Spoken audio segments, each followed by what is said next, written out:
బేసిక్‌గా మనకి రాసి మందైనా కానీ వాసి మందై ఉండాలి అంటారు. అంటే ఎవడన్నా అడిగితే అన్నం అడిగితే ఒక ముద్ద పెడతారు. కానీ తలుపు కొట్టి మీ ఇంట్లో ఈ రాత్రి పడుకుంటాను, నేను పొద్దున్న వెళ్తానంటే ఎవరు రానివ్వరు బేసిక్‌గా. మనకంటూ ఒక నీడ్ అనేది ఉండాలి. దానికోసం మనం ఏం చేస్తాము, అయితే రెంట్‌కుంటాం, లేకపోతే ఇల్లు కొంచెం స్తోమత ఉంటే కొనుక్కుంటాం. అంతవరకు బానే ఉంది. ఇకపోతే వేరే ఊరెళ్ళామనుకోండి, అక్కడ మనం ఉండడానికి ఎక్కడ ఉంటావు అని అడిగితే పలానా హోటలో, లాడ్జో లేదా ఏ చుట్టాల ఇంట్లోనో ఉంటాం. కానీ స్పెయిన్‌కి చెందినటువంటి ఒక పాస్టర్ ఎలా అయితే మనకు చంద్రమండలంలో ఫ్లాట్లు అమ్మారో ఇంతకుముందు ఒక సంస్థ, స్పెయిన్‌కి చెందినటువంటి ఒక పాస్టర్ స్వర్గంలో స్పేసెస్ అమ్ముతున్నాడనమాట రియల్ ఎస్టేట్ ఓపెన్ చేసి. అంటే చనిపోయిన తర్వాత నువ్వు స్వర్గానికెళ్తే దేవుడి పక్కనే మీరు నివసించొచ్చు, దేవుడిని చూస్తూ బ్రతకొచ్చు, అక్కడే మీకు ఫ్లాట్లు ఇస్తానని చెప్పేసి ఒక చదరపు గజాన్ని కొన్ని ఐ మీన్ $11,000 ఎంతకో అమ్ముతున్నాడు. వాళ్ళు కూడా కొంటున్నారు. ఇది తర్వాత విషయం. అండ్ ఆయన ఓపెన్ చేసిన వెంటనే ఒక 70,000 వరకు బుకింగ్స్ ఓపెన్ అయ్యాయంట. ఇంకా నడుస్తున్నాయి. ఇది జరిగి మనకి వారం రోజులయింది. ఇప్పటికి నాకు తెలిసి ఇంకా బుకింగ్స్ నెక్స్ట్ లెవెల్‌కి వెళ్ళుండొచ్చు. చంద్రమండలంలో ఫ్లాట్లు అని ఒక వెబ్సైట్ అధికారికంగా పెట్టుకుంటే ఇప్పటికీ కూడా దాని మీద ల్యాండ్లు కొనేవాళ్ళు ఉన్నారు. మాకు అక్కడ స్థలం ఉందని గొప్పగా చెప్పుకొని ఆ వెబ్సైట్‌లో జస్ట్ గొప్పలే, అంతకుమించి ఏం లేదు. వెబ్సైట్‌లో వీళ్ళ పేరు ఉంటుంది, వీళ్ళకి చంద్రమండలంలో భూమి ఉందండి అని.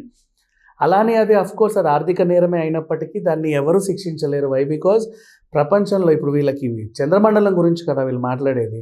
ఐక్యరాజ్య సమితి కూడా జోక్యం చేసుకోవడానికి లేదు, వాళ్ళని అరెస్ట్ చేయడానికి లేదు. వాళ్ళు ఇక్కడేమి ఇల్లీగల్ బిజినెస్ ఏం చేయట్లా. కొనేవాడు కొంటున్నాడు, అమ్మేవాడు అమ్ముతున్నాడు, ఎవడి ఇష్టం వాడిది.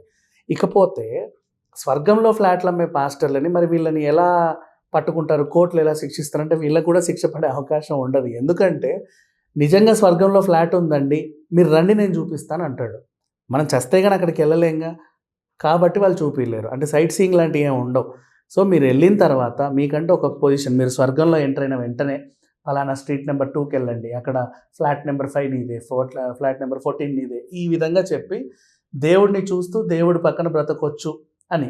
మరి ఇంకొక డౌట్ వస్తుంది చాలామందికి, మరి మేము నరకానికి వెళ్తే ఏంటి పరిస్థితి అని.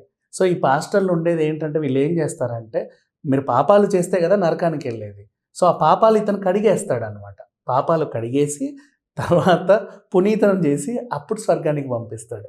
సో స్వర్గంలో ఫ్లాట్లు ఇస్తాము అండ్ ఇంకేదో చేస్తామని కలల ప్రపంచంలో నమ్మబలికే వాళ్ళు చాలామంది ఉంటారు. దయచేసి మీరు మాత్రం మోసపోద్దు, కొనొద్దు.